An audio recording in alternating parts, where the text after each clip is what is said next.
et expliquer clairement la position. Alors que le Conseil de sécurité se réunit une fois de plus pour discourir sur le programme nucléaire iranien, l'Algérie, par la voix de son représentant permanent, Ammar Benjameh, a brisé le silence complice d'un système international façonné par les vainqueurs et imposé au peuple du Sud.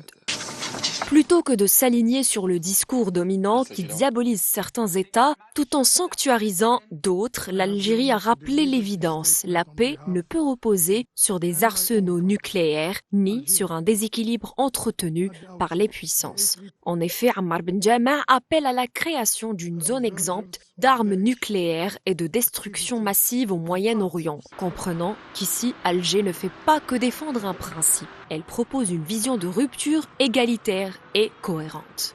Concernant les questions de sécurité régionale, je me permets de souligner l'urgence qu'il y a à mettre en place une zone exempte d'armes nucléaires et de toute autre arme de destruction massive au Moyen-Orient. Une telle zone constituerait un pas de taille vers la paix et la sécurité internationale et régionale.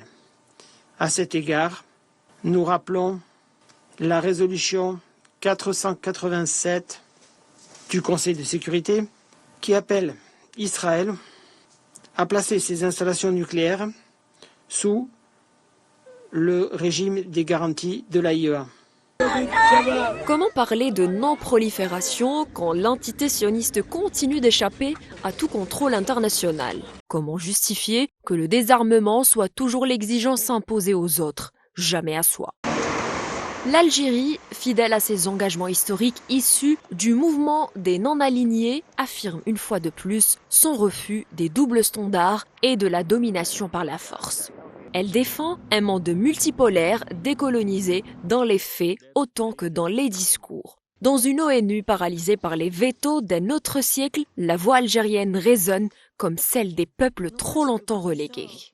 En effet, la position algérienne est non seulement une position diplomatique, mais c'est surtout une vision, celle d'un renouveau des relations internationales fondées sur le droit, la souveraineté et la justice. Faut-il rappeler que l'Algérie, aux côtés d'autres puissances du Sud global, notamment le Nigeria, l'Afrique du Sud, le Brésil, sont aujourd'hui à la tête d'un mouvement international qui appelle à la réforme de l'ONU notamment, de son Conseil de sécurité.